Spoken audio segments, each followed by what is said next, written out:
Passando agora para a definição do mix estratégico, nós queremos aí pegar as informações e o resultado das análises do ambiente externo e interno e definir, digamos, aí as principais estratégias de competitividade.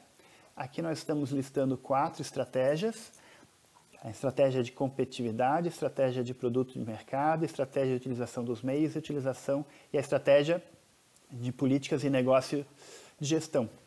Essas 4 estratégias, elas respondem ali as 4 perguntas, começando por como competir, que é a estratégia de competitividade, como desenvolver, relacionada a como desenvolver mercado e como desenvolver produto, quanto investir, relacionado à estratégia de utilização dos meios, e como negociar, relacionado aí à política de negócios e de gestão, que a gente vai passar uma por uma agora nessa parte.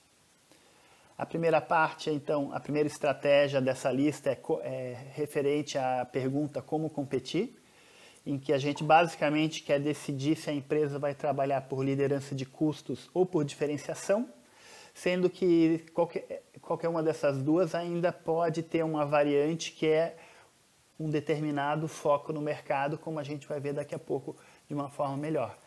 Ao invés de trabalhar por liderança de custos ou por diferenciação, ainda tem uma quinta alternativa de estratégia de competitividade, é atuar integrado a uma rede flexível. Isso quer dizer, um aglomerado de empresas obtendo vantagens pela associação com as demais empresas ou vantagens relacionadas à escala.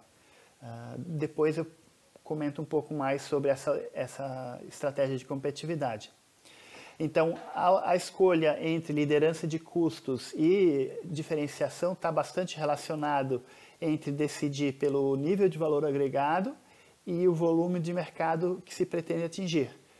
Então, normalmente, quando se quer um grande volume, normalmente são produtos de baixo valor agregado, com baixa margem de lucro, que requer justamente um mercado muito grande para, no somatório, permitir que a empresa tenha as vendas que pretende ter. E, por outro lado, as alternativas em que se trabalha com alto valor agregado, por suposto a gente vai ter um mercado menor, porque tem menos consumidores capazes de pagar por produtos de alto valor agregado, então normalmente é isso.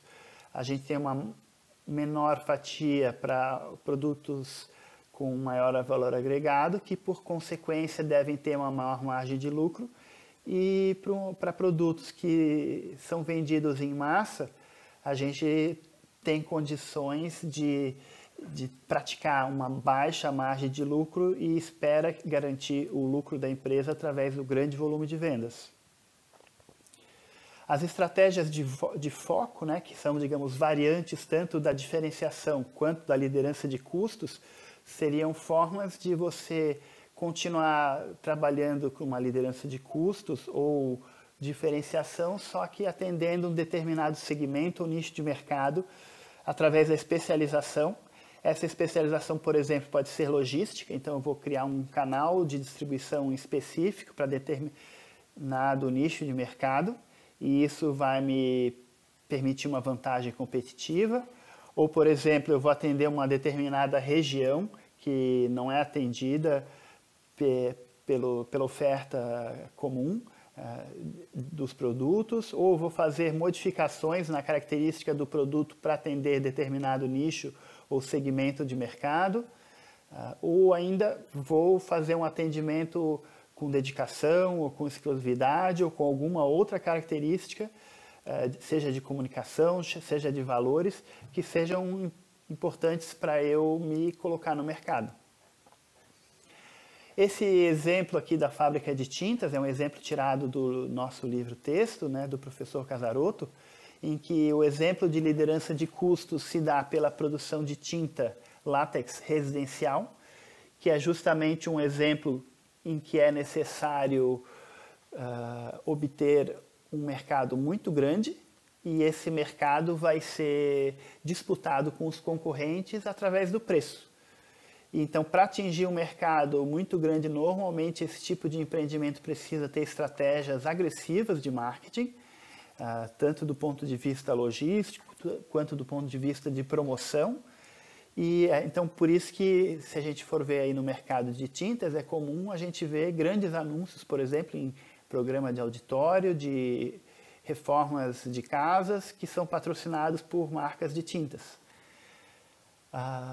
Uma maneira de produzir com liderança de custos, porém com foco em mercado, seria produzir tintas, látex, só que elas não vão ser vendidas em galões, vão ser vendidos em tonéis, que são volumes bem maiores de tinta, e elas serão feitas sob encomenda para construtores. Então, imagina grandes construtores contratam diretamente o produtor de tinta para que esse forneça uma tinta de baixo custo e em condições específicas aí para essa construtora. Então, seria ainda um produto sem valor agregado, mas, digamos, essa parceria com a construtora ou com as construtoras permitiria ainda facilidades, por exemplo, em termos de marketing e logística, e permitiriam a empresa ainda trabalhar com liderança de custos. Exemplo de produção com diferenciação seria a produção de tintas industriais para alta temperatura. Então, assim, já são menos utilizações para tintas em altas temperaturas. Por outro lado, já são tintas com maior valor agregado digamos assim, uma variante disso seria trabalhar com foco de mercado. E o exemplo que a gente tem ali é a produção de tintas industriais para fabricantes de motores elétricos. Então, o motor elétrico, além de ser uma tinta para alta temperatura, ainda é uma tinta específica para as especificações técnicas de motores elétricos. E uma quinta alternativa de estratégia seria produzir, por exemplo, tintas e vernizes num consórcio de produção de móveis. Então, se você imaginar algumas dessas regiões moveleiras do país, então, se eu vou montar uma empresa para produzir tintas e se eu botar a minha empresa numa região dessas onde tem uma alta concentração de produtores de imóveis, eu posso, digamos, me dedicar a atender apenas aí os produtores de imóveis daquela região. De repente, eu não vou me preocupar tanto com a logística de distribuição nacional e vou eventualmente especificar os vernizes para a característica dos móveis daquela região, por exemplo, para o tipo de madeira que é utilizado na região. E aí eu consigo reduzir incerteza de mercado, conseguir escala por atender diversas indústrias, e isso quer dizer, eu consigo ter as vantagens de atuar em uma rede de empresas. Esse gráfico é bastante tradicional de Porter, que do jeito que está aí ele foi adaptado pelo professor Casarotto, e ele mostra o retorno do investimento em função da parcela de mercado e a estratégia que se vai adotar. A gente tem dois opostos, como já foram colocados um pouco ali na pirâmide. Então, de um lado nós temos a liderança de custos, que requer uma parcela de mercado muito grande, e tendo uma parcela de mercado muito grande, vai ter uma capacidade produtiva grande, vai ter processos produtivos buscando alta eficiência, ganhos de escala. E oposto a isso tem a diferenciação, onde se trabalha com uma capacidade produtiva baixa e a ideia é utilizar essa capacidade produtiva para fornecer produtos com bastante valor agregado. Então, a baixa quantidade produzida multiplicada por digamos, uma margem de lucro maior maximiza o retorno possível dado o nível de investimento que permitiu uma capacidade produtiva limitada.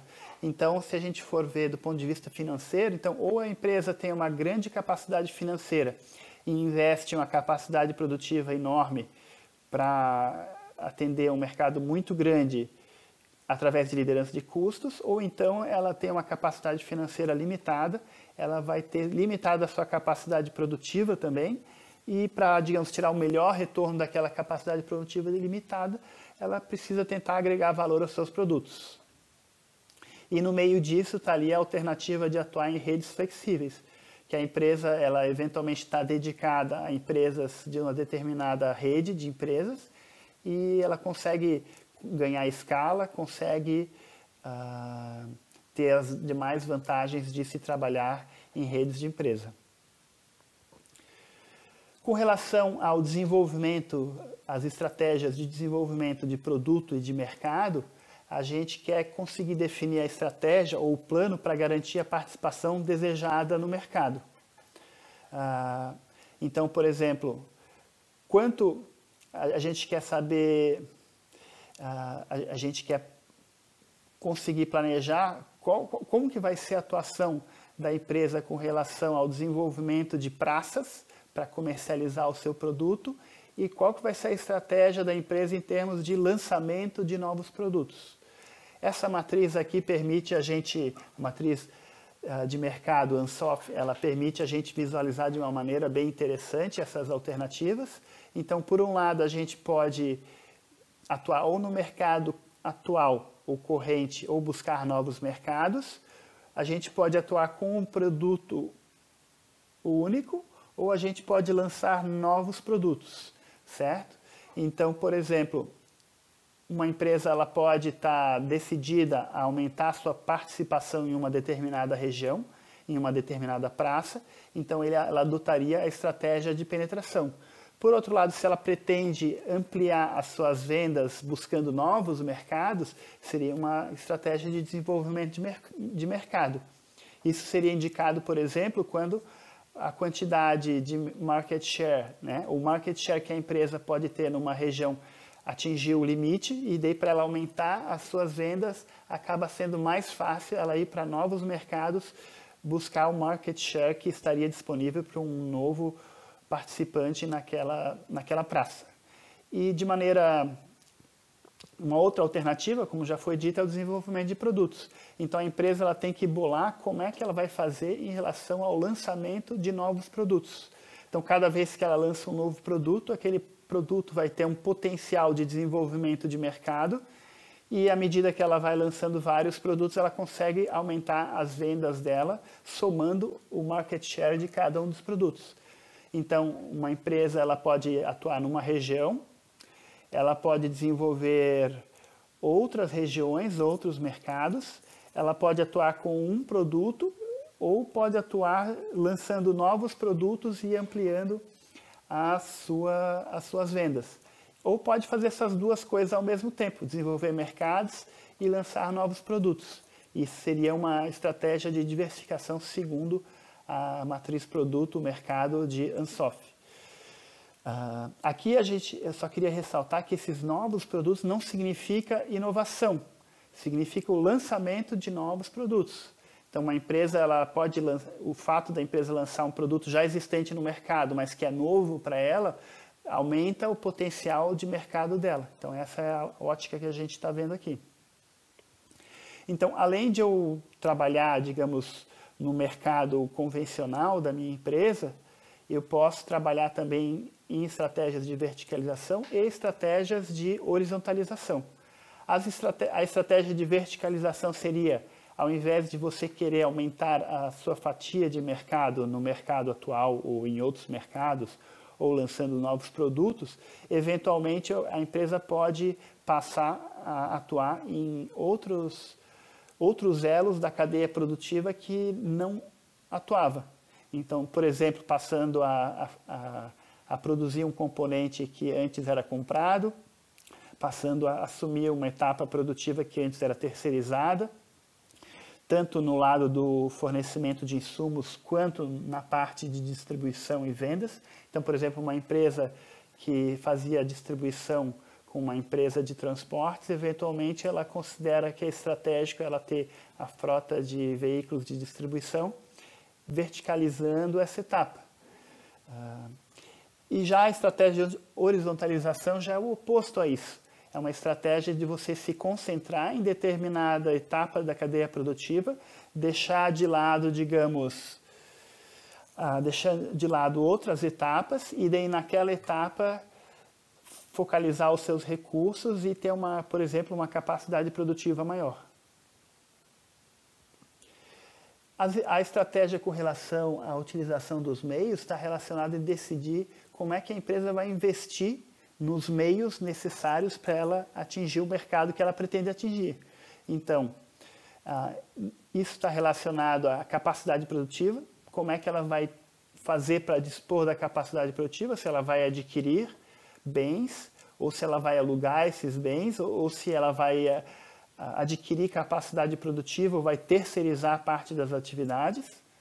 Isso entra bastante naquela análise das possíveis parcerias com concorrentes, com fornecedores e com clientes, ver quais as alternativas que tem em relação à capacidade produtiva. Opções tecnológicas, então definir determinada forma de produzir pode estar relacionada a opções tecnológicas, com processos mais automatizados ou menos automatizados, ou determinadas opções de fornecimento de energia, para ganhar, por exemplo, a qualidade no produto, ou, por exemplo, para para gerar economia. Também relacionada a parcerias com fornecedores, concorrentes e clientes, como eu já comentei. Além das estratégias de utilização dos meios, tem as estratégias de negócio e de gestão, que estão relacionadas à definição de um conjunto de políticas relacionadas, por exemplo, à estrutura de capital, à forma de concessão de crédito aos clientes, a políticas digamos, a filosofia de produção e filosofia e políticas de estoques, que podem ser bastante importantes aí com relação ao capital de giro e a maneira como o cliente é atendido.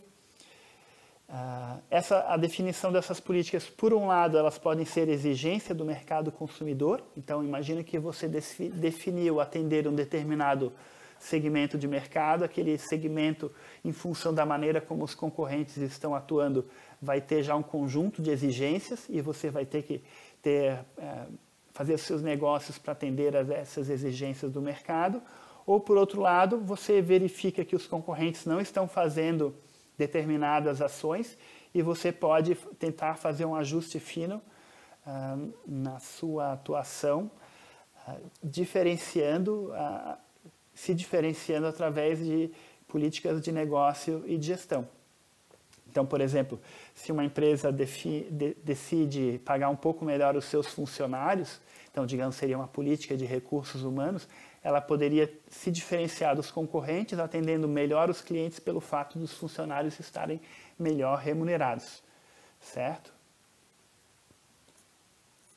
Então, como a gente pode perceber, então, a definição das estratégias da empresa depende enormemente dos dados coletados no estudo de mercado, e é por isso que no trabalho da nossa disciplina, a gente bota no mesmo capítulo a coleta de informações de mercado, a análise estratégica, a definição das estratégias de mercado, para conseguir definir o produto final que vai ser fornecido.